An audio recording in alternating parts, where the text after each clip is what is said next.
here with Rob Ager of Collative Learning. Am I saying that correctly? Sorry. Haha. It's Rob Ager of Collative Learning. Yeah. Rob Ager of Collative Learning. That's my American accent. I'm sorry. It was But a silly name for the website, but I chose it and I ended up having to stick with it. well, it ended up teaching me a new word when I had to look it up, so I enjoy it. But I've also been enjoying your content for many years. I don't know if you started when YouTube came out or if you were making videos on the internet before that, but maybe you could give people a quick background of how you started on the internet and what you do today. Okay, yeah. So I got started on YouTube in the very, very early days. I think it was 2006, and I don't know if YouTube had been out for long at that point. It couldn't have been very long. But at that time, there was virtually nobody doing video essay reviews or studies of movies at the time. And I was just interested in certain movies that I'd noticed things about that I was fascinated with, like Alien and The Shining. And I thought some of this really interesting stuff I've never heard of, and I'd like to share it with others. So I did it on YouTube as a little experiment and found that there was a whole ton of people out there who were really interested in this stuff and just built it up from there over the years. So your first videos, were they on Kubrick films, specifically The Shining? I know those are the ones you're most famous for. I try to remember now specifically what the first ones were. I know there was three that I did at the very beginning. One was Alien, one was on The Shining, and one was on. There was one other one. What the hell was it? Clockwork Orange. Yeah, those three films that I had short videos about. They were about 10 to 15 minutes long each. And yeah, huge response very quickly. 10,000 subscribers within a couple of months, and it was easy back then because there wasn't so many channels out there. So yeah, that was the beginning, and those early videos started getting a little bit of press coverage. Wired magazine did some coverage of it in quite a negative way at first, but I quickly learned from those responses how to improve my work and started doing new videos on Scorsese's version of Cape Fear, 2001: A Space Odyssey, those kinds of movies, and just built it up from there over the years. And then there started being more positive press coverage of the videos came along. Various online websites, Time Entertainment and stuff like that started covering the videos. So that was all very encouraging. Okay. And what were you doing before that? Are you a writer by trade, or were producing videos before that on your own? I wasn't producing anything for YouTube, but I was making short films of my own. I was writing, producing, directing, editing. I was trying to get hands-on experience in just about every aspect of filmmaking, except acting, which I always thought that's the one I'd be very poor at. So I was doing that for a number of years, probably about maybe 6 or 7 years before YouTube came along. And by the time YouTube came along, I'd been making so many of these like short films and stuff, like not like 5 minute pieces, like half-hour short films with proper scripts.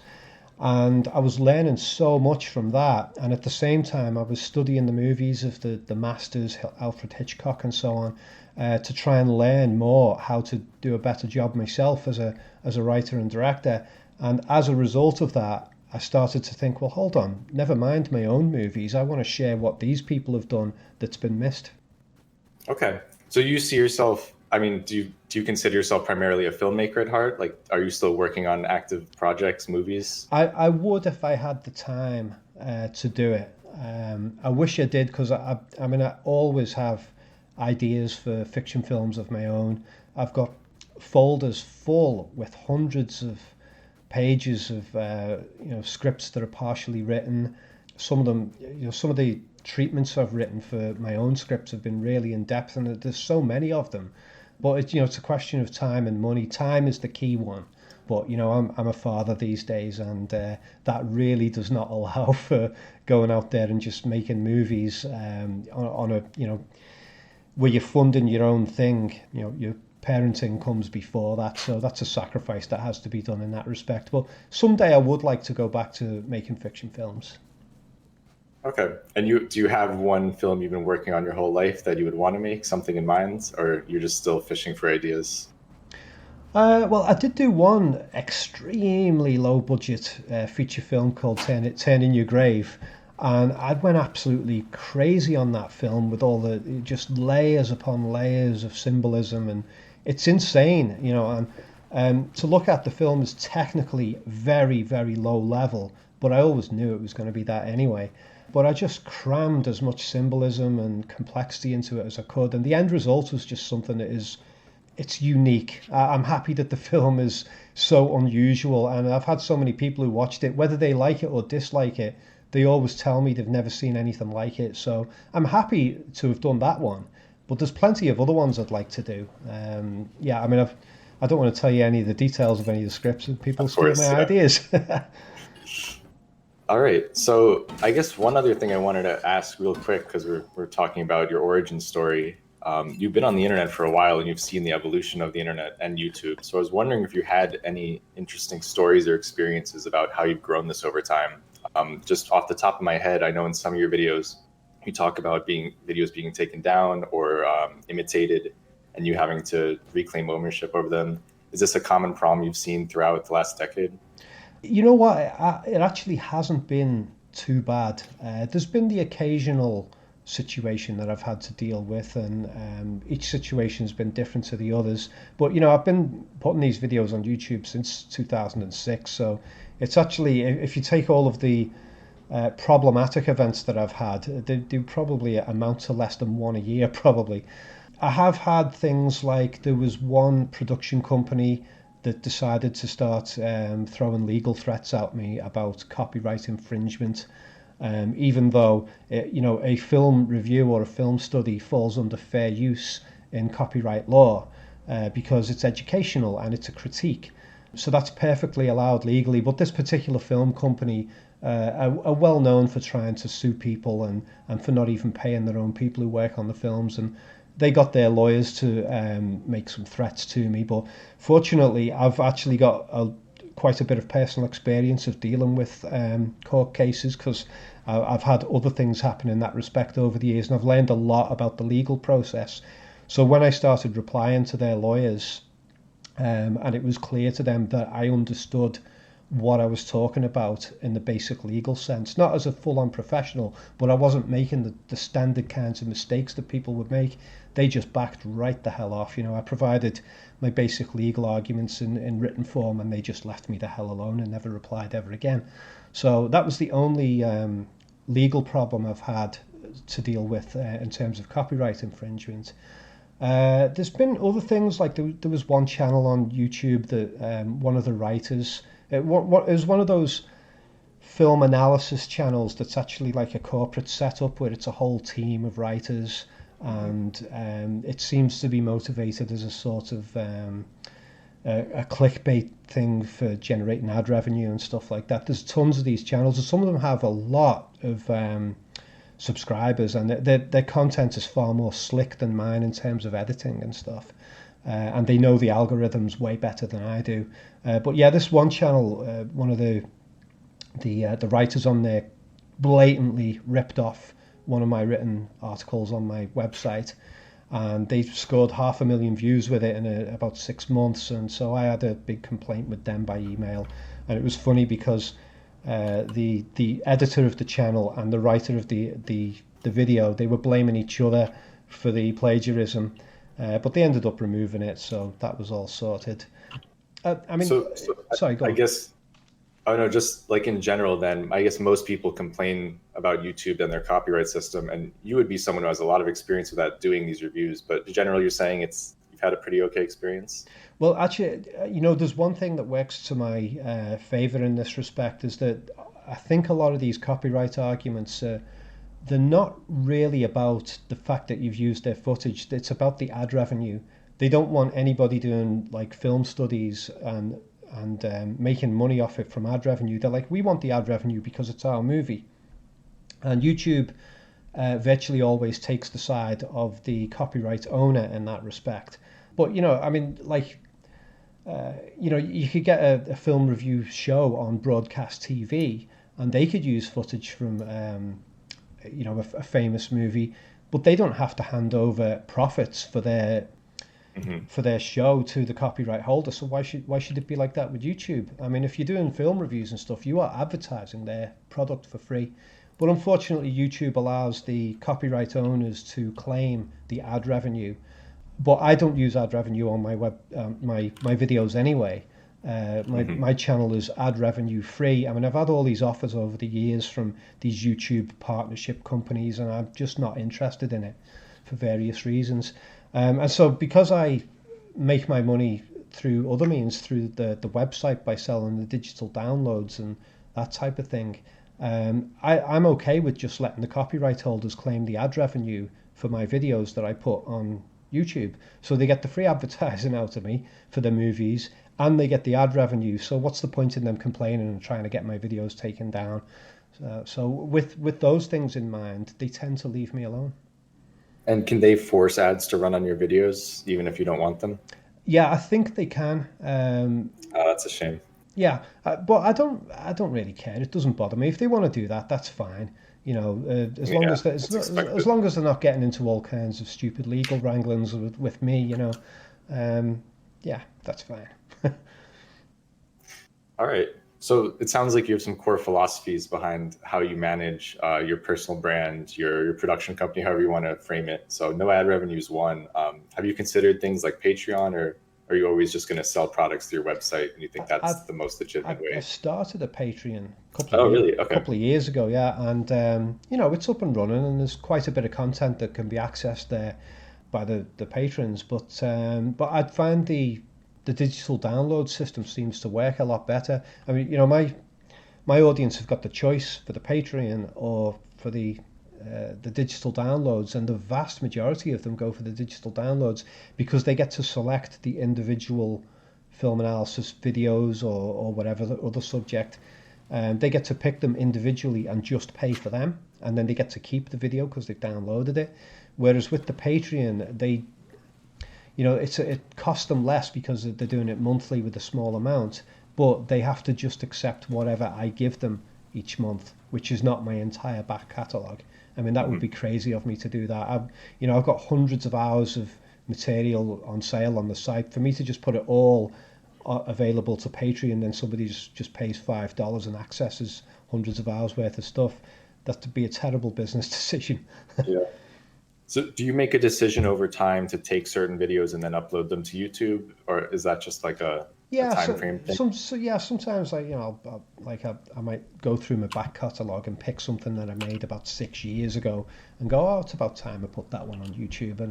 And sometimes I do that if I'm having a period when it's difficult for me to create new content. I can always fall back on the back catalogue to Yeah, that's upload. useful. Yeah, because with YouTube, if you disappear for 2 or 3 weeks and you don't produce any new content at all, everyone seems to start forgetting that you exist. So you have to consistently get something new out at least once a week.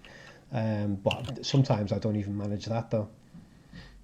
So I was going to ask to that end then. So even if you didn't stick to a personal YouTube schedule, you have some sort of obligation of Patreons, and I'm sure as a writer you have some sort of routine, some regimen. Mm. So I was curious, just as someone who's been on the internet for so long, do you have a system? What sort of things have worked for you over the years? What things haven't worked? What is your week like, I guess? Well, I mean, I tend to work typically a standard 35 hour week like most people would.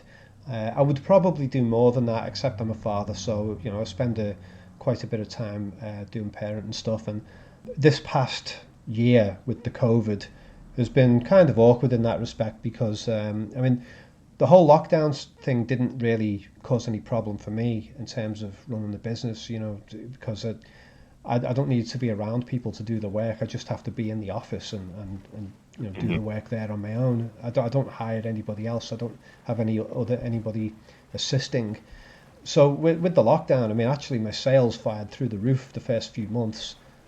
Oh, Um, interesting. I mean, I've saved up a lot of extra money in that time. I would still rather have had a free life though. um, but the big sort of difficulty came when they started closing the schools, and my daughter Yeah, was I off. imagine. So I was spending half of the week with my daughter, keeping her busy and that kind of thing. And that's that's happened twice in the last year. They've closed the schools for a long period here. You just have the one child. Yeah, yeah, she's 7 years old. Yeah. So I'm from the U.S. for context, so it may be a little different there. Maybe we could get into the experiences later. But so what has COVID done? It just hasn't affected your workflow. It's more just your work-life balance has been thrown out of whack.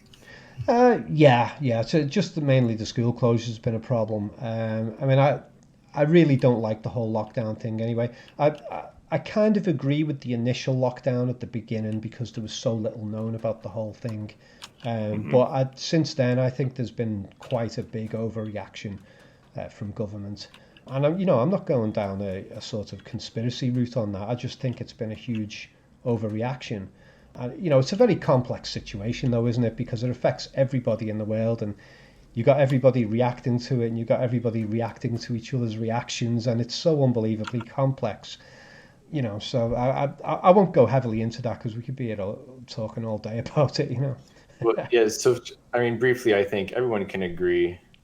Both sides have their exaggerated takes. One is so scared of the vaccine, of the control, and the other one is so adamant about instilling that control because they see it as a life or death situation. Yeah. But I think everyone, the moderates who aren't on social media all day, can all agree, like, as long as we're just wearing masks, we're doing what we can. We're all trying to get out of this as soon as possible. No one enjoys this. Yeah. I mean, I'm a vax choicer.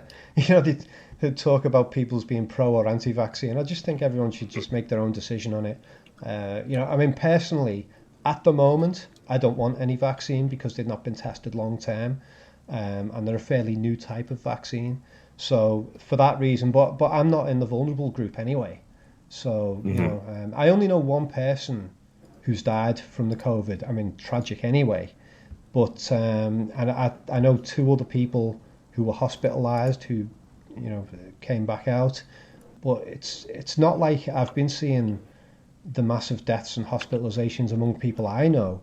That was we were all told at the beginning. I mean, it has been bad, but I just don't think it's been nearly as bad as the models claimed. So, yeah. Maybe this can transition into some of your stuff, specifically like, I guess, like Full Metal Jacket, anything having to do with propaganda. There's this idea of selling the scary narrative is a greater good because you need this, otherwise people won't take it seriously. Yeah. So do you see this something being warned of in art? It's like, would you call it propaganda, I guess? Sorry, would I call the COVID reactions propaganda?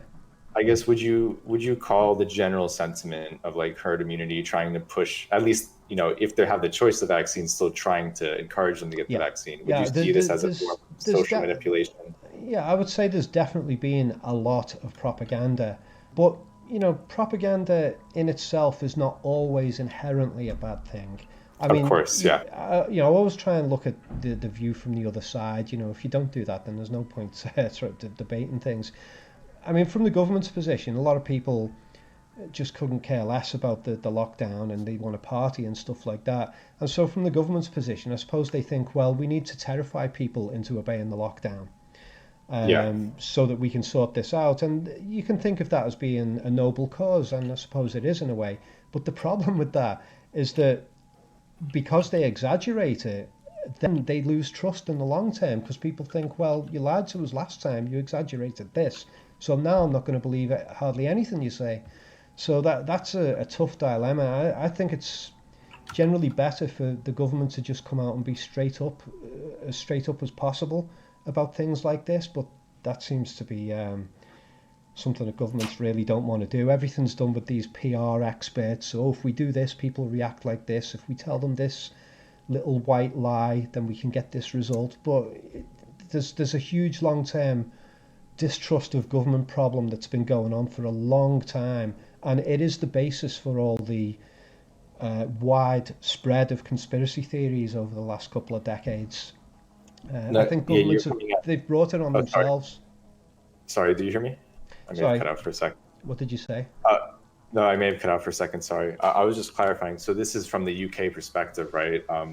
Is there anything in particular that you distrust about how the government has been handling this? Do you just think it's generally over-exaggeration in a more authoritarian leaning?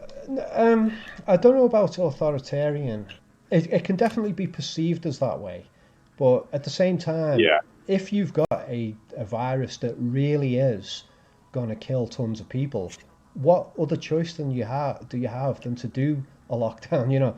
So Of course. I look at it from that perspective on the one hand, um, but I do think that the governments have been listening to the wrong scientists. Like a lot of people, I've been looking around online and listening to all kinds of different scientist opinions from all over the place, including the ones in the news media and the ones who aren't getting news media coverage. And I've been finding that a lot of the ones who didn't get much news media coverage seem to be the ones who predicted things more accurately. I Hmm. mean, in the early stages last year, I knew very quickly that this virus was seasonal. When the government scientists were saying they weren't sure, all you had to do was go and look at the world map of where all the deaths were going on, and the vast majority were northern hemisphere, and there was hardly any southern hemisphere. So I looked at that and I thought that's just going to flip around the other way when it comes to the big season change in 6 months, and that's what happened. And things like that just seem to be so obvious that the government scientists didn't want to acknowledge. So I see. I think in general, I'm not sure what it's like in the UK, but in the US, at least under Trump, there's always the risk of if you present that other side, more extreme people will take that as evidence and use it for anything. But I think those people are so far gone anyway. It yeah, doesn't matter what you tell them; they're going to find that evidence and use it to support the ideology. yeah. It's such a shame. I mean, there's so much division. We've got it here, but I know you guys have got it really bad in America, the division. And yeah, it's like people just being pushed to these extreme camps on either side. And I just think we need a hell of a lot more people in the middle ground who are, gradually bringing people from the extremes, finding the commonalities between them and bring them together in the middle. It's quite a monumental task to do, though, because I mean, there's a lot of people out there who don't want that to happen. A lot of people like it being thoroughly divided. Yeah. And So, I'm not just talking about like people in power positions. There are everyday people in the street who love the division. oh yeah, I think they don't realize what they love about it, but yeah, they want the strife itself. That Yeah. is giving the result. That's giving what they're craving. Yeah. I was going to ask, like, do you see this in your personal life, like people being brought to these two polar extreme sides more and more? And do you see it being fueled by any particular websites or technology in general? Yeah, I see quite a bit of it. It's quite interesting though because I find that when I speak to people in person, whichever side of the so-called spectrum they come from, they're usually a lot more amicable and willing to discuss things in a more open way in person. It's when they start communicating online that it all falls to pieces. um, yeah, I mean, I personally, I've over the years, I've tried to keep a wide variety of friends in terms of their worldviews. So I have friends who are very, very what you would call left wing, whatever that actually means these days. And I've also got friends who are very right wing. And on both sides, I've got friends who have views that I strongly disagree with, and in some cases find almost offensive. But I consider it a good exercise for me to stay in touch with those people, have some tolerance, and try to have some understanding for why they view things the way they do. So, I try and hang around with people from all across the spectrum, and I think that's the healthy approach to take. And I learn from both sides. Sometimes they teach me things that I thought I had figured out. And I just wish more people would do that because a lot of people are socially isolating themselves, ironically, from people whose opinions they disagree with, and they shouldn't do that. This ties into a few things, I guess. One is we discussed in emails the idea of like parental authority dependency, this need to Yeah, have someone indoctrinating, not indoctrinating, but telling us what to do because it lessens your decision fatigue. It makes your life a little bit less anxious. And the other part of that is, but we could just start with that. mm-hmm. Do you think that's a big part of this too? People Yes, want to feel like we're all it's united well, I against a mean, common enemy. it's a term that I've sort of coined in my own thinking. I call it PADS, PADS, which seems like an appropriate acronym for Parental Authority Dependency Syndrome. And I've just sort of come to this conclusion that some people just haven't let go of those protective parent figures from when they were younger, and they're always looking for something to replace that with. I think it's very common. Religion has definitely served that purpose at many points over the centuries and still does for a lot of people. And a lot of people turn to cults, and a lot of people turn to government or political parties or the police. So, some people turn to street gangs, but they're always looking for some protective belonging, and so that they don't have to feel like, hey, it's me on my own and I'm responsible for my own well-being. It seems to be so many people have difficulty reaching that point, which I think is quite a mature point to reach. And it's almost like a Buddhist position where it's like, it's just me, the calm eye in the storm. I don't need to be dependent upon anybody else. I'm just chilling in the middle, and all the terrible things can be happening. And the ones that I can't do anything about, I just accept them and deal with them with grace. That seems to be rare. Yeah, it's rare to see. Well, it depends on the politician you're talking about. I definitely see a tendency toward people to trend to, well, I guess another question for you is, what do you think of the role of technology in this? Because the isolation was happening before COVID, right? So Yeah, people are becoming isolated, trending toward these groups, but now we've been expedited toward this like Solaria type existence where we're all isolated now. yeah. So do you think we're necessarily, what is the future of a community, right? How are we going to relate to these groups? What do you think about this? Well, there's a whole load of questions thrown together there in one. We could start with social media, I guess, because Yeah, that's like the yeah. prototype. Do you see it as a harm? Do you see it Well, as hurting you or your children? in some ways, it's really, really good. I mean, when I get to keep in touch with close family members who've moved across the other side of the world, how else would I keep in touch with them in the way that I do without the social media? It's absolutely wonderful for that type of thing.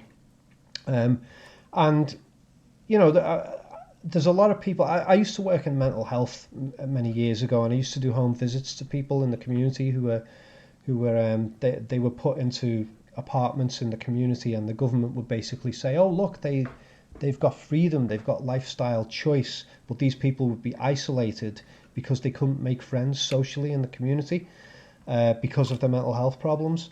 But people like that and the elderly, they have got this wonderful thing, this social media, where suddenly they got access, they can talk to people and stuff. Even if Hmm. it's only a brief little bit of interaction, I think it helps give them something to latch onto the external world that they would otherwise miss. So I think it's a wonderful thing for a lot of people. Um, I don't blame the technology in itself for causing problems. The problem is people. The technology is just there. It's what it is. It's how we use it. It's just a tool. That is the problem. I know there's a lot of people are upset with the big tech companies for trying to impose their views and to shut out certain types of debate and opinions and stuff. And yeah, I do consider that to be a problem. But I think the solution to that is for people to just start looking elsewhere and say, right, well, I'll use those social media platforms to get whatever benefits I get from them, but I'll go and look elsewhere and use other means of communication in order to have the discussions that the big tech media don't want me to have. I think it's up to everybody to try and seek that out. Because I mean, like the internet is like, it's huge. There are millions upon millions of websites, and yet so many people have come to this point where they think that the internet is Facebook, Hmm. Twitter, and just a handful of social media websites, YouTube and so on. And to them, that is the internet. It's like you're only accessing a tiny grain of sand of it. So people need to get Yeah. out there more, at least online and in the world. Yeah. It's hard to predict how that's going to be too, because there is this trend toward monopolies, it seems. Even if the companies don't become monopolies, the platforms do, where Yeah. people seek out one-stop shopping for every sort of thing. Maybe that's just inherent in humanity. We want something simpler. Maybe that gets into the fear of complexity thing we were discussing too. Yeah. But I mean, so in general, I agree. It's a good tool. It helps people. I think there's also the danger of it being a fantasy world too, where people fall into the rabbit hole, either fake news or like a World of Warcraft type of existence, or Yeah. just like being on social media all the time.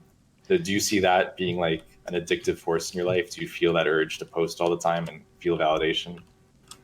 Personally, I'm not too bad in that respect. I'm more interested in my work than I am in social media. That's good. Ironically, my stuff is posted on social media. Like, for example, YouTube. There's not much stuff that I watch on YouTube myself. I'm too busy making my own videos for it. There's a handful, maybe a dozen channels that I'll go and have a glance at every now and then. Channels that I know typically put out stuff that I find amusing or interesting. But I don't spend a lot of time browsing around on social media. I don't gather hundreds upon hundreds of or thousands of friends on Facebook. I mean, like my personal Facebook page, I get tons of people trying to friend me on there who I've never met, because they've watched the YouTube videos. And I'm like, just go to my official Facebook page, and the stuff is there, but don't send me a personal friend request. That's for my close friends and family, people who I know in the real world. So yeah, I mean, I don't find myself drawn into it too much because I find the work that I'm doing a lot more interesting, and like the books that I read are more interesting than what is being said on social media as well. So maybe a lot of people just don't have enough things that interest them in order to distract themselves from social media.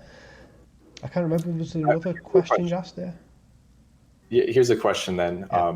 It may just be a generational thing too, but if you grow up not knowing the world before the internet and you have a phone in your hands, like maybe you'd be conditioned into this. So have you thought about this for your own daughter? Like, will Yeah, she have a phone when she's young? yeah. How does she It's. handle I mean, she watches quite a lot of Facebook, and especially with the lockdown, and wasn't allowed to take it out anywhere. It's like, what the hell do you do? Get her to play some video games. She'll watch the occasional movie with me. She can't play with any friends, so you got no choice but to let her watch lots of YouTube. And she's got her favorite channels. But it's funny because she loves Minecraft. She watches a ton of Minecraft videos, but she'll play Minecraft with me as well. We do two-player stuff on that, and that's fantastic. And Minecraft has been amazing for teaching her basic skills. I mean, she learned how to handle menu systems and do searches within the Minecraft game.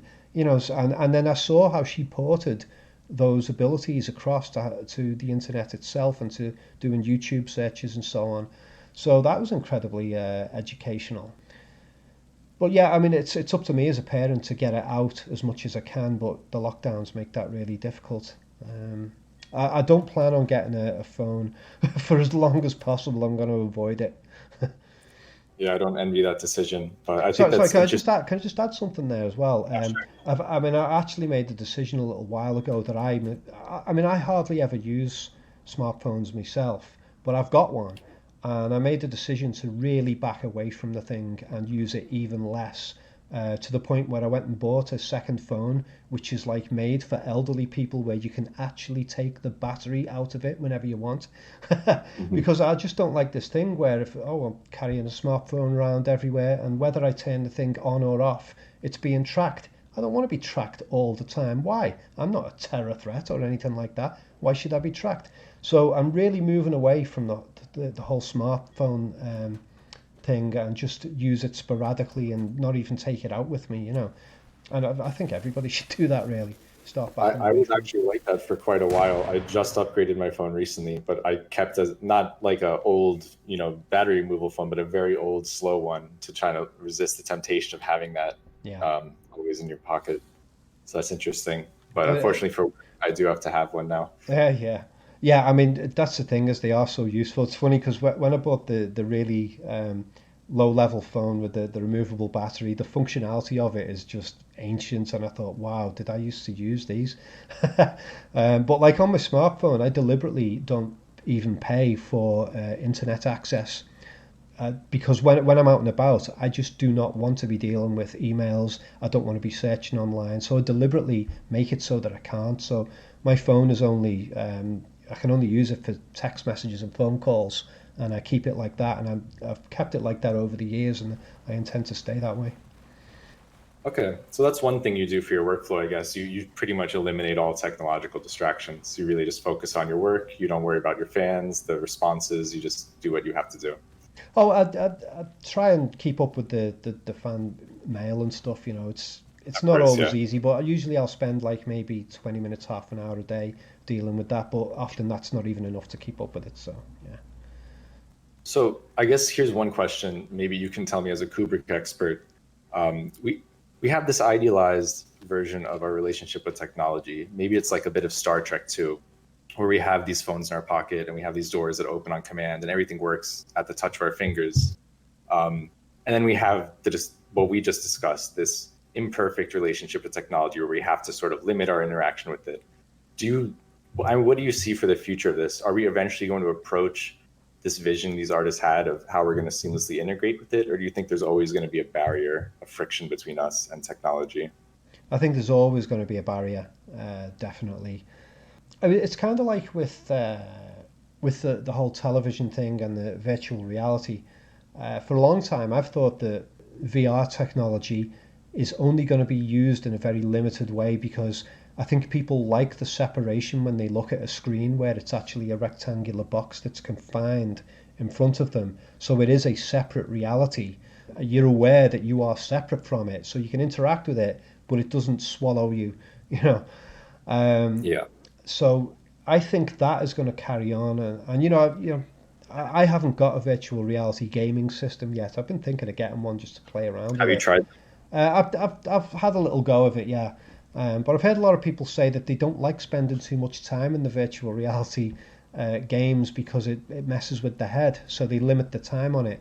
So obviously they don't want to disappear down that technological rabbit hole.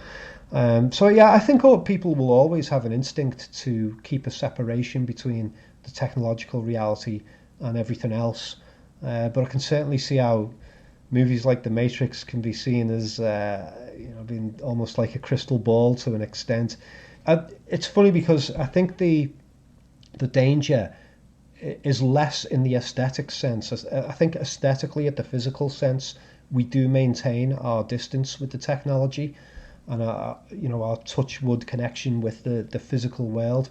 But it's the belief system immersion with the technology that where I think the real danger is, where people let their beliefs be designed by technological interaction. I mean, when you think about it, with all this lockdown stuff, you're locked in your house, you're away from the world, you're not seeing anybody. Your whole reality is pretty much of what's going on outside your Yeah, house is it is being virtual. formed by the friggin' internet and the TV. And I think it, like what you said, I may even push back a bit on that. We already have blurred the lines virtually, where we have these deep fakes now for videos, images. You can just generate fake buildings, people, cars, anything. Um, I don't know. I see a danger in the future for this. Do you think humans are going to be able to coexist with this level of mimicry, or is there always going to be this issue where we're not going to be able to discern reality from fake news or fake information, even? Well, it's interesting the deep fakes things. I remember you mentioned that in your email, and I mean I remember watching the one on The Shining, the Jim Carrey, Jack Nicholson, The Shining, and I've seen a couple of other ones, and from those ones that I've seen, I it was clear to me that there was a certain amount of cheating going on to make the deep fakes look more impressive than they actually are. I mean, Jim Carrey, when he was, they used like a younger version of him with the Jack Nicholson, and Jim Carrey's face lent itself very well towards the deep fakes because he had a very smooth skinned face. There wasn't a lot of wrinkles and lines there, so it's kind of easier to CGI his face over Jack Nicholson. But if you start trying to do that with people who are much older, who have more complex facial features, it all starts to fall apart. So I'm not as impressed with the quality of the deep fakes myself. But I've noticed this thing with a lot of the technology. I've talked about this before in terms of artificial intelligence. There's a lot of stuff that's put out marketing wise that makes AI appear far better than it actually is. We see all those videos on YouTube where it's like, oh, look, they're creating Terminator type robots that can run through forests, or this one can climb walls and all that kind of thing. And it looks great when you look at those video clips. But when you start reading up on behind the scenes, it turns out that there's actually a hell of a lot of failed takes where the robots just fall again and again and again and keep Yeah, it's an collapsing. advertisement. Yeah, and eventually they get a take that looks great and they put that out as if the robot can do it every time. Yeah. Would you consider there being a danger to, I guess, exaggeration, we'll call it, or clickbait, we'll call it, where there's this kernel of truth to it, and now it's been warped to this point of view where it's in an extreme form? Like, clearly, we shouldn't be regulating this. I don't think. I don't think the government should have a say on what level of this is allowed. But when it comes to, let's say, photoshopping models or having these clickbait headlines, do you consider this a danger to public discourse? Like, is it reducing the signal to noise ratio of all the information we have to consume? Uh, I I think I tend to agree with your position about not having it all government regulated, because then they just regulate it towards whatever they want to do. I So would never trust someone to yeah. figure that out. It's too hard. But I suppose I'd fall back on the same sort of answer that I gave you earlier regarding the idea that it's up to us, the people, to educate ourselves and each other so that we can see through these things. We need to not let ourselves be sucked into these bubbles and this fake reality. But it's an interesting thing that a lot of people seem to want a fake reality. That's the problem. It's not the corporations. It's not the propagandists. It's so many people do not want to live in a reality where they have an appreciation of the complex truth. They want a simplistic fantasy version of reality that makes them feel okay, and they don't seem to want to break out of that. A lot of people are like that. I don't know what percentage, but there's certainly plenty of them. Yeah. It's hard to say one. I sort of agree with you, but I would call it almost like an internal desire, like almost chemical. Like in the same way that you need a tribe unit, not a tribe maybe, but a pack and a parental figure, a leader. I guess I see it as just needing to have the simple enemy versus the good guy. I have to be on the good side, and that simplifies all the anxieties in my life.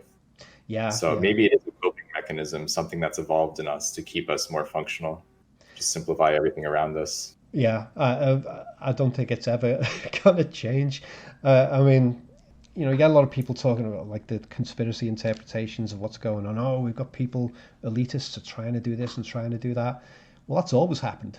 There's always been elitists in the world who are trying to do this, trying to change things and shape things their own way. Sometimes they succeed to an extent. Sometimes they don't.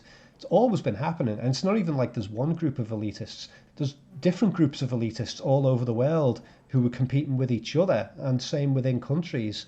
It's not like there's a single elite group controlling everything. It's too complex for that. Um, Yeah, that idea shows the conspiracy nature. There can never just be one master behind everything. At least, yeah, like, be realistic and have multiple masters behind the scenes. yeah, yeah. But in a way, it's kind of good that there's always competing elitists, because it means that none of them can ever completely get control. And if they do come anywhere near getting control, then they start fighting each other anyway. I mean, I suppose the scariest kind of scenario, and maybe it's already been happening for a long time to an extent, is Orwell's 1984, where the world was divided up into basically three large countries who are constantly at a war with each other, because each country cannot maintain control over its population without an enemy. So there's a sort of unspoken agreement between the three countries that we will have wars with each other so that everybody else can be kept in line by the threat of the other. I suppose to an extent the world does work like that already. Yeah, that's a trope we see a lot. I know in Watchmen too, that's a big thing where they literally construct a threat, an alien threat, just to unite humanity against. Yeah. I don't know. It's weird. Do you think we're fated to the three-party fighting system, or do you think we'll ever have some sort of utopic army Well, across the globe? it's a weird one, because I think that kind of system does sort of exist in some ways. I wouldn't. It's not to the level it is in Orwell's 1984, but there are elements of that go on in the world. But I think most of the time, the people who do engineer conflict really do believe that what they're doing is for the greater good of humanity. That they believe in what they're doing. I don't think. I mean, I worked on probation many years back, and I worked with paedophiles, and it's sit and discuss with them, their crimes, look at the case files and stuff, and it amazed me how people could rationalize their own crimes even on a subject like that. And so when it comes to people trying to engineer society in this way or the other, I think most of the time they do actually believe in what they're doing. And they might get nasty about it, but that's because they view other people who disagree with them as being stupid or irresponsible. There's a lot of or that the goes enemy. on. Yeah. And sometimes the elitists get it right. Sometimes they bring about changes that are for the greater good. I mean, the internet itself was, you could say, that was created by the elitists. Created by the CIA as a communication system for themselves. You could argue it's an elitist, secretive communication system, and then it gets put out there, and the whole world uses it, and you could say that's a good thing.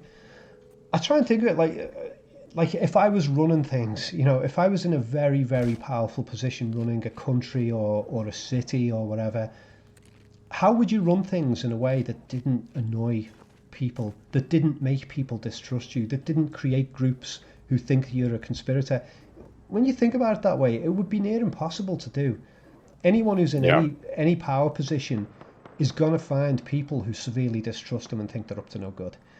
I mean, I've even had this like at low level with like doing film shoots, where I was like producing and directing my own short films. And like there was times when I had 25, 30 people working voluntary for me on a film shoot.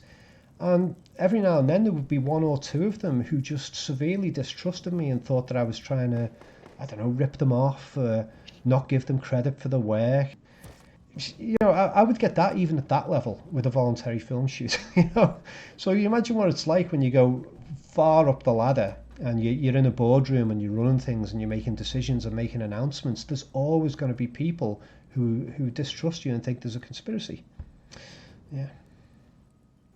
I think this is why so much time is put into the PR, the marketing. And I think you've spoken in your videos about how Kubrick was hired by the government and worked with them to create goodwill. So I guess, would you say Kubrick was an anti-propaganda type of person, or he sort of embraced it as long as he could put his artistic touch on that? Um, Actually, it's interesting there that you say that. Did you say that Kubrick was Maybe you could hired by the clarify, maybe government? misremembering No, no. I in think. 2001. Oh, right. Yeah, yeah, yeah. I mean, he approached them as far as from all the research that I've Oh, done got with it. the archives and stuff. He approached them with a commercial movie product that he knew they wouldn't be able to resist because they would look at it and go, "Wow, this really promotes our space race stuff." And and I think he knew damn well that that was going to be the reaction, and they would throw the money at him. And also, he'd annoyed them so much with Doctor Strangelove, and I guess they kind of thought, well, he seems to have come around to our position, and I can't believe they fell for it. To be honest, they should I have see. looked. They should have looked at Doctor Strangelove and knew, hang on, this guy, he's not on our side. They should have known that, but they fell for it. But also he did the very clever thing of getting Arthur C. Clarke involved and attributing the writing process to Arthur C. Clarke when it wasn't. He basically used Arthur C. Clarke, and Kubrick called all the shots, the creative decisions, and took it all away from Clarke's control anyway. But as far as the investors knew, it was a Clarke story. So it was such an incredibly clever move he did there. But yeah, I think Kubrick was extremely anti-authoritarian, and you don't even have to go down a conspiracy route on that. You only have to look at Doctor Strangelove, Clockwork Orange, and it's That so makes obvious. more sense. I was under the impression the government had approached at some point to work with them on 2001, but that now it makes more sense. Yeah, well, NASA were involved in helping make that film and funded it, and multiple corporations, IBM. I can't remember the names of the others. There's a whole bunch of them in the archives where he had letters back and forth to them, and they all gave technical staff and financial support and so on. That I suppose in terms of the government being involved, to my knowledge, it was just NASA. It's a branch of government, isn't it? So. Yeah, it's not like they were there trying to make space program look good. It was more just to inspire space travel among the people, right? Yeah, I think so. I do think that they were doing that with an intention of making the moon landing seem even more grandiose. Mm. I mean that's definitely a case. I mean,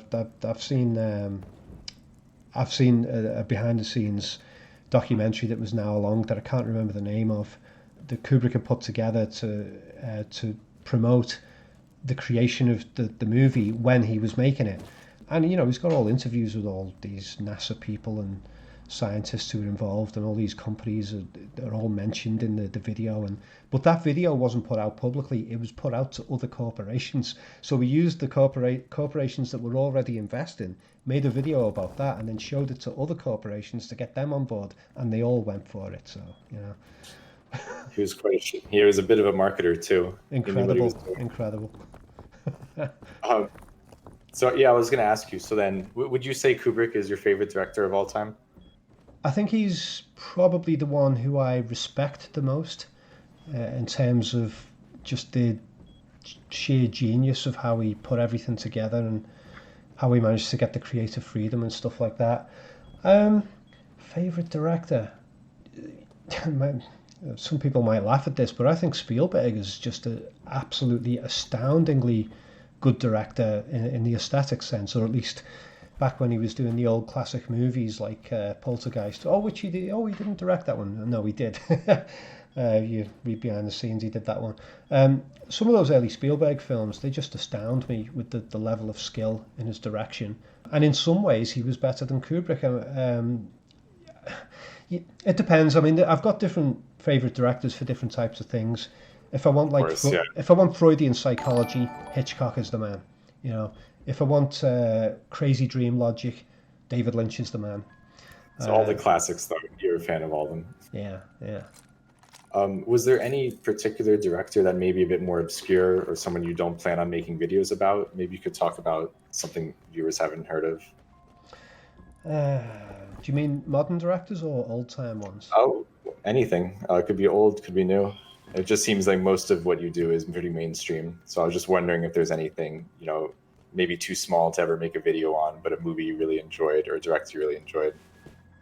I've talked about this movie before, but the director hasn't really gone on to do a hell of a lot that I know of. But Snowtown, I thought, was a very impressive film. Incredibly daring for a first feature, the Australian movie about the serial killers. Justin Kurzel directed that one, and I've got high hopes for him. I'm looking forward to seeing whatever he does next. He did another movie about Ned Kelly. Another Australian killer. Yeah, and that was okay. It was definitely worth a watch. It didn't impress me as much as Snowtown, but it was certainly interesting. So got a lot of high hopes for him. Ari Aster of Hereditary. I mean, that second film he did, I wasn't too impressed with it. But then his heart wasn't really in that one because he'd already agreed to do that before Hereditary came out and became a hit. And I think if he'd have known, he wouldn't have agreed to do that film. So I'm really interested to see what Ari Aster comes up with next because he is super talented. That's off the top of my head. There are some other smaller directors around at the moment that I've got my eye on. I'm very interested to see what they do, but I can't remember their names right now. Are you someone who follows modern movie releases? Like, do you enjoy watching, huge Transformers spectacles, Godzilla versus Kong, or do you stick to these more artistic, complex movies? No, I've got quite a wide variety of movies that I watch. I mean, lately I've been going through all the classic James Bond movies just for the crazy entertainment value. Ironically, I'm going to be doing some videos on those movies soon as well. Oh, it's funny because sometimes I watch these kinds of movies just thinking, I just want some just straight entertainment. I want guaranteed entertainment and escapism. And I'll put something on, and I'll really get into it, and then I'll realise, hang on, there's reasons why this movie is so brilliantly entertaining. It might seem stupid, but when you study it, it's like, wow, there's a lot more there. I mean, I like the old stupid 1980s ninja movies that came out. They're so dumb, but they're so fun as well. You appreciate all type of film, yeah, good or bad. Yeah. Modern movies, I tend not to watch many of the big budget CGI ones. It bores me because I just feel like I'm watching cartoons. At least with those, like say something like Schwarzenegger's Commando, the stupid action movie. At least when I'm watching it, I know that some effort has been done to do actual real stunts and some in-camera special effects and stuff. But when it's all CGI, it really kills it for me. Yeah. Do you feel any sort of pain or anguish when you see something like Blade Runner or Predator get remade, or do you feel like this is just a natural part of the process we have to deal with? It doesn't bother me. I really don't mind. I mean, I've ranted against Blade Runner 2049 online. I hate it. I've put a few videos on that. I just think it's just one of the most overrated things ever. But it doesn't bother me that these remakes and very silly sequels and reboots get done, because for me it just shows even more how great the originals were. I mean, I can watch the original RoboCop, and it is not ruined by the remake. So it's some people don't like that though. They feel like the original is spoiled, but that doesn't happen for me. I guess this also ties into just like the loss of having a younger audience go back to these older movies. So I guess at least you think it'll be something to get them to go watch the older ones if they have enough interest in the newer ones. That's a good point. Yeah, yeah, I suppose so. I do have a lot of concerns that certain types of classic movies, classic content, or well, classic books, anything, are kind of disappearing because they're not really in circulation enough. Like when I was a kid, Laurel and Hardy were made a long, long time before I was born. I was born in the 1970s, and Laurel and Hardy had finished making their movies decades before that. But Laurel and Hardy were always playing on TV, so I was exposed to that as a kid, and that went for a lot of other things. A lot of other classic movies that were made from way before I was born, I saw them on TV. And there was no internet, so you couldn't just say, "Oh, I'm not going to watch this. I'm going to go and look for Minecraft videos or whatever." You had to look at what was on TV, and sometimes you had to choose, well, I'm going to sit and watch this, which I'm not familiar with, and which might be rubbish, but I've only got 4 channels to look at, and this seems to be the most interesting. And through that, you can end up discovering some great classic movies. But these days, I think people are missing out. And part of this seems to be to do with the way old content is marketed. Like, say, well, I'll go back to the example of Laurel and Hardy. You can buy the Laurel and Hardy box set, which is a huge collection of DVDs, and you pay a lot of money for it. I don't know how much it's going for now, but I know it used to be going for well over £100. But who's going to buy that? The younger generation aren't going to spend that kind of money on it. You'll get like older people like myself who have got some nostalgia for it who will buy it. Whereas if they took those Laurel and Hardys and made them accessible and played them on TV in some way, shape or form, then a new audience could be found for them. And the audience is definitely there because, I mean, I've shown my daughter quite a few Laurel and Hardys and she loves them. And I've seen this over the years. Kids of any generation, they watch a few episodes of Laurel and Hardy and they absolutely love it, And that's amazing considering how old those films look, and they're black and white and terribly edited and all the rest of it. So I think the underplaying of classics might lead to some of them being basically culturally lost. That bothers me. That's funny because I actually remember my parents showing me Three Stooges and Laurel and Hardy too as a kid, and I enjoyed them. Yeah. Even like the Goon Show I found later in life, and that seems pretty outdated. One of my past talks was actually with Jason Scott of Internet Archive, where they are archiving all this old media. So I think it would be good to see more of this in circulation. Yeah. Maybe it comes down to copyright, and that's why it's being locked up or not seen as much. Absolutely. I know I've seen a lot of Columbo. I think they made an official Columbo YouTube channel, and they put all the episodes out there for free. So maybe that's great because they were fantastic. The old Columbos, it's so funny as well. Yeah, and I never seen them until my 20s because they went up on YouTube. I just never thought to see it or look for it, even though I'd heard of it. I mean, that's one of my motives with the film analysis stuff. I mean, I often do movies that people are familiar with because that's how you get your audience, and people will buy film analysis of stuff that they're familiar with. But every now and then I like to take something that's obscure like Psycho 2, which I just think is absolutely almost perfect from beginning to end.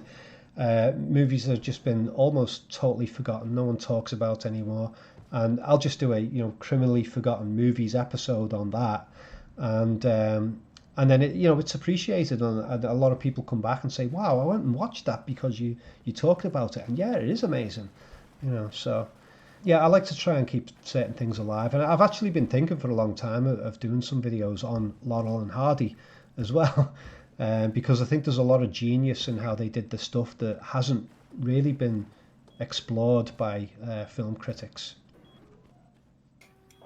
I guess to that end, I know you said you didn't watch much YouTube, but are there any specific channels you like or enjoy their analysis? Have you heard of some like Every Frame a Painting or like Red Letter Media? I know they're two big ones.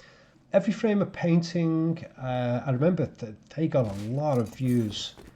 I watched the one that he did on Jackie Chan, and it was very nicely edited. He had a very nice voice, but I thought it was pretty basic. I mean, it's great that that guy managed to get so many people Yeah, it's interested in what he accessible did. film Yeah, analysis, basically. I mean, I think maybe my stuff is a bit too probably comes Long. across as insane to some people because the level of detail I go into in some of my film studies, a lot of people are just like, "Whoa, back the hell off, man! You give me a headache."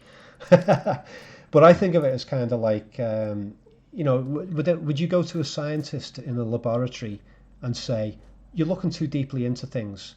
No, you wouldn't. It's the scientist wants to explore the periodic table and the chemical formulas and the atomic structures of things because they really want to get to the bottom of things. And that I try and take that approach with the film analysis, but a lot of people don't want that. They want something that's more entry level. And I viewed Every Frame of Painting as being an entry level. I hope that doesn't sound snobbish on my part. He was No, great at no. he was great at what he did, and I'm aware that there's a lot of other film analysis channels that have way more views than I do, and I'm not going to say that they're all just entry level. Some of them are clearly doing a good job, so well done to them. But I still managed to earn a living from my stuff, a decent living, and my subscriber base has been steadily increasing over the years, and I think something that's more important to me is not the size of the subscriber base, but who is watching. So over the Hmm. years, I've just thousands of emails. I've got emails from lawyers, PhD level doctors, people in the film industry who know the industry technically. I've had emails from people who've actually worked on the films that I've reviewed, and most of the time it is absolutely glowing feedback. It's always very encouraging. So I'm quite happy with the quality of people that I get following my work. And every now and then, somebody in the street will just come up and say, "Oh, you make those videos." And I'll have a little chat with them, and I'm always interested to see what type of person they are because sometimes you get a bit concerned. Oh, I hope my followers aren't just like total geeks with no life. But it's been great that like pretty much everyone who's ever come up to me in any context who's been a follower of the videos, when I chat to them for 5-10 minutes, they seem like really decent, intelligent people. That must be a relief. It is. It's a major relief. Yeah, yeah, No crazies. yeah. I mean, with the Kubrick stuff and the anti-authoritarian aspects, sometimes I get like the full-on conspiracy people following my stuff as well. But I think they sometimes they veer away from my stuff because I start dragging them away from the David Icke type thing, and I start dragging them to a more, slightly more sane middle ground type of view of things. And sometimes they come along for the ride, and sometimes they back off and go, "Oh, no, I'll go for the hardcore conspiracy view of the world if you don't mind," and that's okay. That's up to them. I think there's definitely a niche for your long form content. I know it's not the most accessible, but I definitely haven't found a channel quite like yours, and that's why I enjoyed it. And I think you actually do a good job of having short, edited down, entry level videos that get people to then go to your website and watch these hour long essays that may not be the most, accessible. Yeah, So I cheers. like Yeah, all those aspects. And then as for what you were just saying about conspiracy theories and you bringing them to the middle ground, I think that's also another service you do. I appreciated in one video where you made a point in I think it was the Apollo Shining conspiracy, where you said, "I'm just going to state it as it is, not give any side. These are the facts." I think you like just in preparation for this conversation, you made a point of not wanting to have misinformation out there and be careful about what you say. So I yeah. appreciate that too about your content. You know what? It's I mean, like I've mentioned to you, I don't like doing live interviews. I Yeah. wish it wasn't like that because it's not in my personality to be like that. I'm not generally a paranoid or reserved person. Anyone who bumps into me in the street who knows me, I'll just open up to them and just talk about all kinds, whatever they want to talk about. I'm very open with people generally in the real world, but it just doesn't seem to be appreciated in the online world. And unfortunately, I've made some enemies over the years. A lot of it fallen outside of the film analysis stuff, and some of my enemies have really put a great deal of effort into trying to cause me problems. And this isn't paranoia on my part. I'm not talking Oh about. no, this is I'm legitimate on the this internet is in this.2020. I've Yeah. had court cases over this stuff. I've had people try to sue me and they've given in and dropped the case and paid all of my costs. And recently I had a 4 year court case where I was suing three parties for defamation and harassment, which is Wow. not related to the film analysis stuff. But yeah, Okay. that was a huge thing to deal with, and that went on for 4 years, and eventually that got settled recently, and we didn't have to go to trial.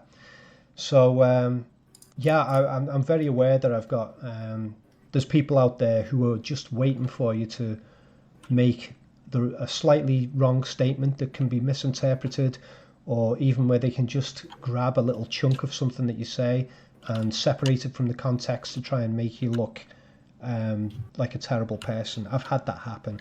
Um, Oh yeah, I believe it. I don't think anything you do will stop it either. They'll take no, that clip, they'll share it if they really hate you. yeah, Yeah. yeah. I mean, even if your present enemies don't do it, somebody else might want to do it in the future. So, I mean, that's one of the golden rules I have when I'm writing my material to put online. I mean, occasionally I'll do like a sort of off the cuff chat to the camera where it's not all specifically written, but then I'll edit it down afterwards and make sure that nothing can be taken out of context. But when I'm writing the articles and the videos, I always read them back, and every single sentence I ask myself, what does that sound like on its own? Can that be taken and misinterpreted on its own? So try and structure every single sentence so that it doesn't give those kind of bullets to somebody who wants to cause problems. So this is a good lesson you've learned a long time on the internet. Just be very aware of what you're saying because words are powerful. Yeah, I'm sure you've seen a lot of maybe real cancellations, fake cancellations. They all stem from people just being done with what they're saying. yeah, All right, that's kind of run down my most of my questions. yeah.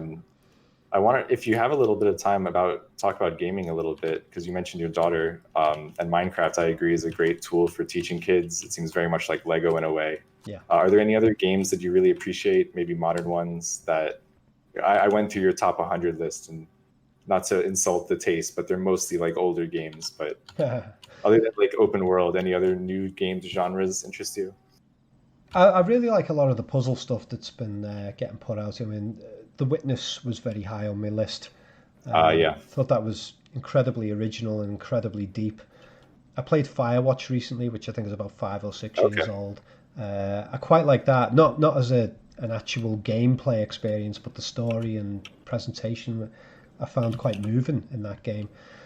I think sometimes I do give people the impression that I'm not interested in the newest releases.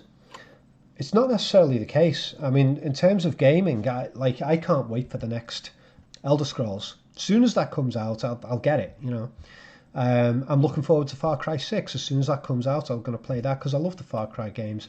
I wish they would become a little bit more inventive and change the formula a bit more, but still, it's a great formula. And I've replayed several of the Far Cry games multiple times. I would say I am more enthusiastic about new games than I'm about new movies generally. You know, That's good to hear. yeah, yeah. So trying to think what other genres there are. I've gotten quite a lot into turn-based strategy games. XCOM 2 did that to me. Yeah, I'd it's a good one. yeah, I'd read so many great reviews on it. I thought, you know, I watched a little bit of gameplay. I thought I've got to give that a go. It looks really good, and I was thoroughly into it and played. I think I played through it twice. Have you ever heard of Civilization? Yeah, I have. I haven't played it though. It's a pretty intense one, but maybe if you're into some it's complexity and depth, the idea of running your whole empire, picking the religion, picking like the currency and how people interact, it's pretty Yeah, interesting. yeah. It's I think there's a little bit of a problem for me with some of that stuff in that because I spend a lot of my time doing these really in-depth studies of movies, and Mhm. like today I've been working on a study of a character analysis of Jaws in the James Bond movies, you know, because my daughter absolutely adored him when we were watching the Bond. Really? Yeah, yeah, and I've seen that over the years. Kids love Jaws. So I've been studying him today, and amazingly, I've come up with 7 themes around that character that fascinate me. And I thought, wow, there's actually a hell of a lot more going on with this guy. And so throughout the day, I've sort of ended up getting a little bit of a.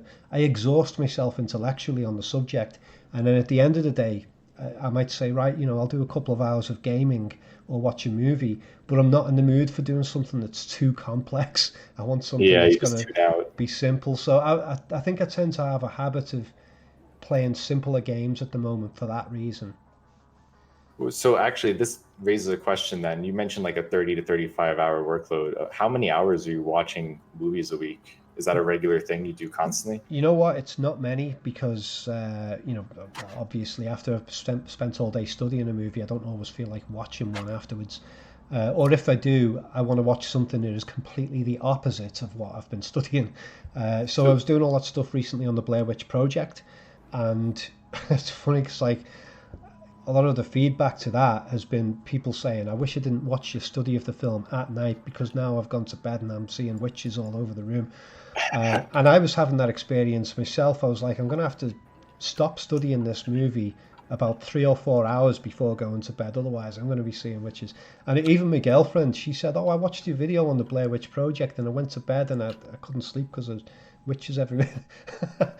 So so after when you that, say study though, you're like reviewing segments of the footage over and over again for yeah, most of this analysis, right? Or are you thinking to yourself really? sorry. Or are you reviewing footage from the movie over and over again doing this Yeah, analysis? Or are well, you kind well, of that's it. sitting and thinking? Like the kind of detail that I go into in movies, I don't see all that stuff in a casual watch. I have to Mm, stop the film over and replay things and study things and freeze frame things. There's no way I could just notice all of that stuff with a casual viewing.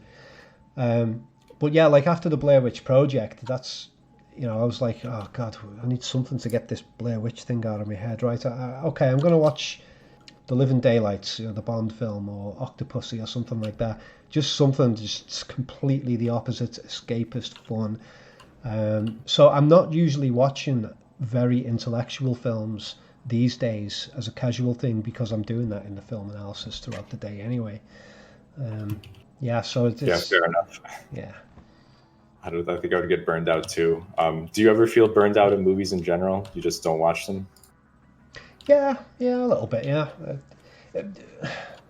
It's a funny one because like whatever film study I'm doing, it's always something that I'm genuinely interested in, enthusiastic. Otherwise, I wouldn't bother doing it.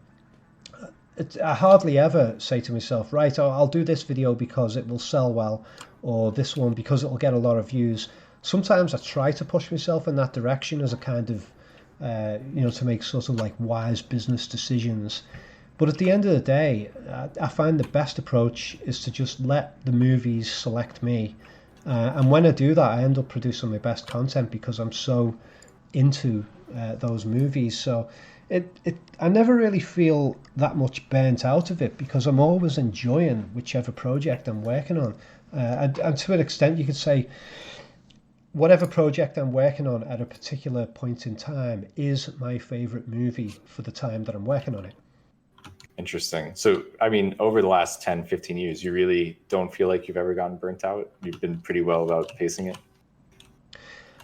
You know what? I've still got the enthusiasm for it. Yeah, it's amazing to hear. Yeah. There are lots and lots of other things I want to do, and I've got a lot of plans at the moment. I'm going to be moving house probably within the next 3 or 4 weeks, and I'm going to be getting a much bigger workspace, and I'm going to be getting a lot of new equipment, and I'm intending to set up, sort of podcast type situation, probably along the lines of what you're doing, maybe, Nice. and hopefully a proper physical space for doing person to person interviews. I'm really looking forward to doing all that stuff, and I would like to go and make some fiction films of my own. I've got tons and tons of ideas of other things that I can do besides film analysis. But the film analysis still is very enjoyable, and there's no sign of burnout because I've got a list of hundreds of potential projects for film analysis, and sometimes I just don't know which one to pick next because there's so many of them. Yeah, it's good to hear. I think a lot of times when I talk to these really inspired creators, they usually have the same response that they just never have an ending supply of ideas because they're always working on what they want and not, corporate deal, a sponsorship deal. Yeah, So it's good to hear. I think it's a very wholesome approach. I hope more people take it if they're able. yeah, yeah, and it makes you happier as well and healthier. Well, if you weren't doing this, what would you be doing in life, you think? Like if there was no YouTube, no internet, just kept going along. Oh, I'd probably be trying to make fiction films and trying to break into the industry, which is pretty tough here in Britain because our film industry has just been so dead for so long.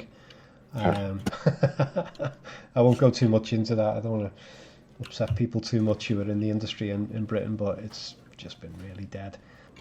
I mean, I had some funny experiences with that in the past, where you're trying to get funding, and there was just basic things like the people who were funding film projects, they didn't want the writer and the director to be the same person. They wanted them to be separate, and it's like, oh, come on, that's no good. I don't want to just be confined to one role. I want to be an auteur who's involved in the entire process. So things like I'm that sure just put there's me a off. reason for that. Yeah, well, it allows the people who are doing the funding to completely control the content and the end result. Oh, okay. Yeah. I see. Yeah, so it sounds like, yeah, you picked a pretty good path in life then. You've done exactly what you've wanted, you've evolved, you've adapted to the internet, and you're still doing it to this day with no sign of burning out. Cheers. All right. I don't know. I guess that's all the main questions I had for you. I'm sure we could talk for ages, though. I think we both have a lot of overlap, and I definitely want to do this again sometime. But any final thoughts on your mind? Anything worrying you? Something on your mind today? You know what? I will bring up. Well, I'll bring up one subject. There was a few subjects All that right. I think I sent to you that we a few of them we didn't cover, but one of them I will bring up what I called fashionable anger. Outrage, cancel culture. Yeah, well, not just in terms of those things, which they're getting talked about a lot, but generally, I mean, something that really brought this to the forefront of my mind recently. I've been aware of it for many years anyway, but I was saying I was watching the James Bond movies with my daughter, and I was thinking back to how I loved going to the cinema to watch Bond films as a kid and how fun they were. And you had an absolute blast going to the cinema to watch a Bond movie. And so I showed my daughter the first Timothy Dalton Bond film. I showed her one of the Sean Connery ones, and I showed her all the Roger Moore ones because she loved all of them. And seeing how much enjoyment she got out of it, and I thought to myself, what about those Daniel Craig Bond films?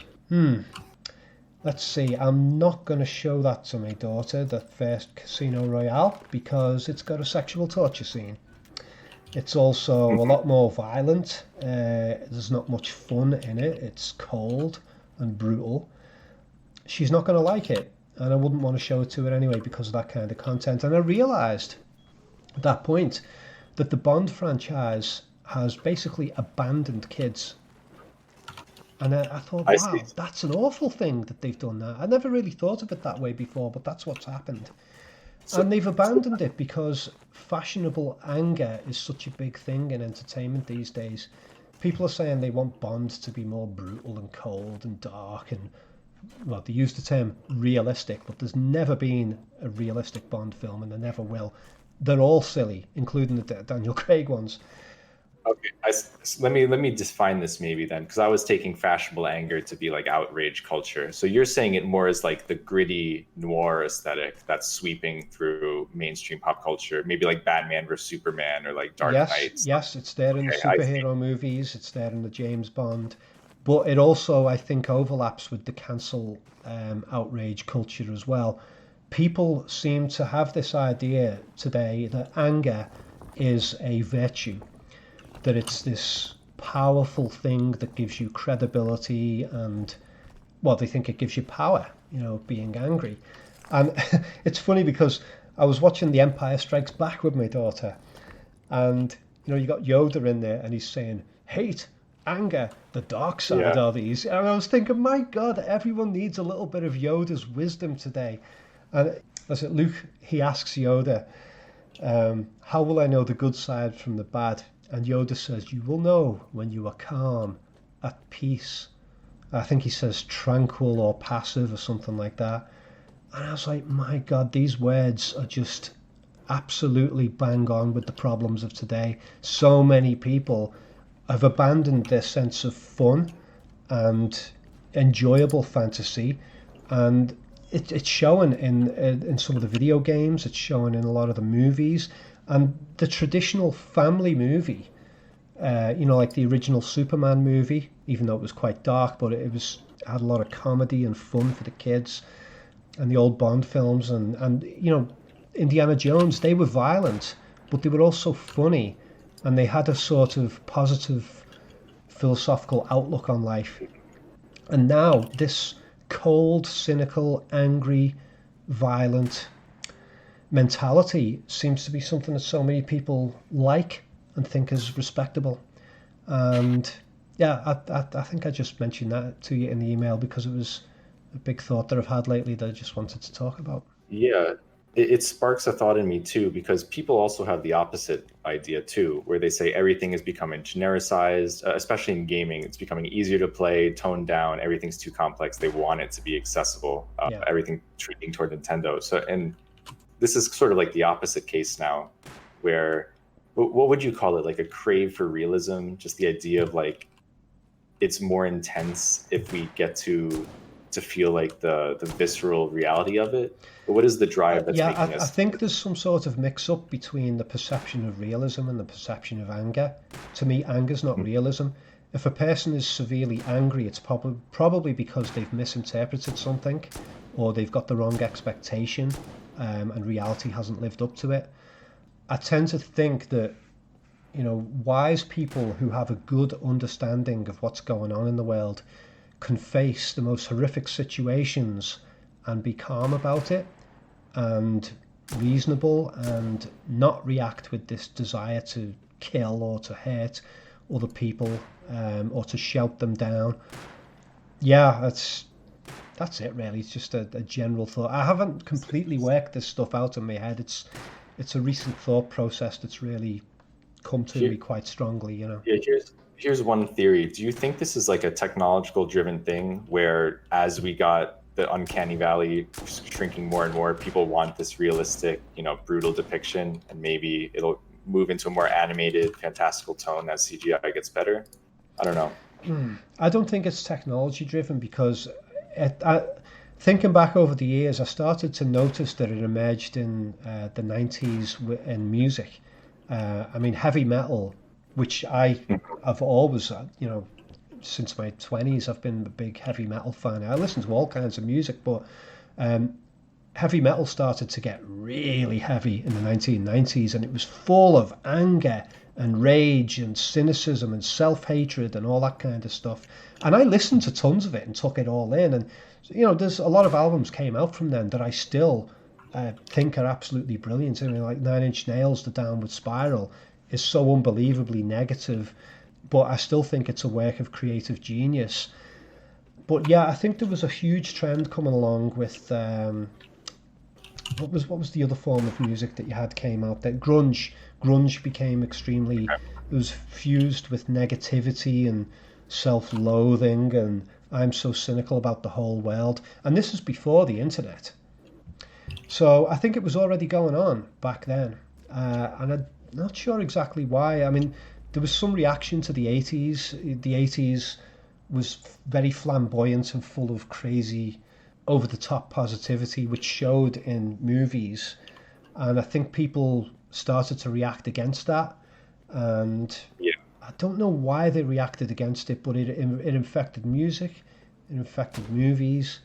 Actually, I think gaming has probably been spared a lot from it, but it's still there in some of the gaming. it's a big cultural trend that I'm concerned about because it's definitely filtered into politics, and it's certainly become part of the whole cancel culture thing and the big division in society where people, you either love or hate Brexit, or you love or hate Trump, or you love or hate trans people. There's all these issues where people are just driven by so much anger, and anger leads to hatred, obviously. I Of mean, course. serial killers are full of anger, but they're not very well connected to reality, and it doesn't lead them to a good place either. So I just wish people would start to acquire a lot more of a sense of fun again, playful fun, and just childish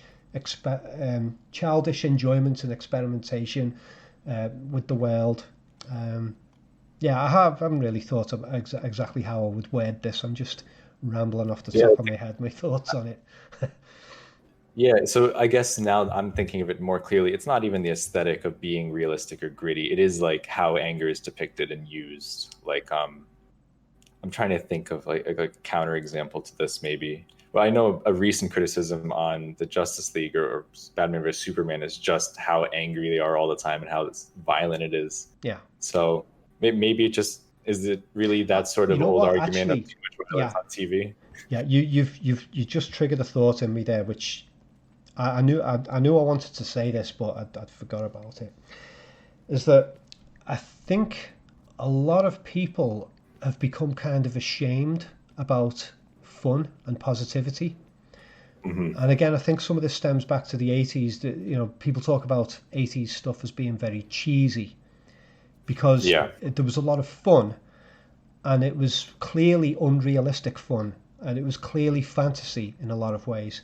And violent, but I think a lot of yeah, I people see. became ashamed that they were enjoying. And now that people talk about things from that era and things earlier from the 70s, they often talk about those things as guilty pleasures.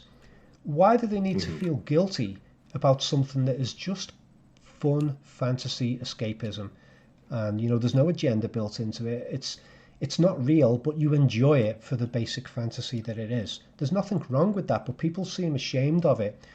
And I get the impression that people have been turning to angry versions of these kinds of Yeah. guilty pleasures because they think that if the humor is removed and the bright colors are removed and it's replaced with anger and negativity, then it somehow makes the fantasy more real and less Maybe more shame. mature too, Yeah, it like makes a it. grown-up version of what I Yeah, it liked. makes it seem less shameful. But to me, it's the opposite. It becomes more silly because it's fused with fake anger. Hmm. And then I guess one franchise that I thought of that really countered this is like Star Wars Disney, where they've sort of genericized now and they take well outside some of the superhero films, I guess. Yeah. I don't know any other gross offenders of this that you see in media or It's anything your daughter interesting that you watches. bring up the Disney Star Wars there because, yeah, a lot of people hate those movies. I'm not overwhelmed with joy with them either. I found them worth a watch. But there was a lot of positive response.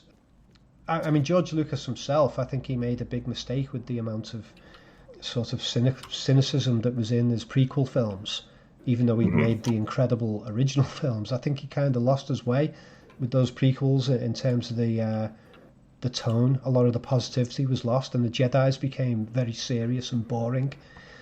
And I think people were glad to see the Disney movies trying to get back to the original fun from the old Star Wars movies.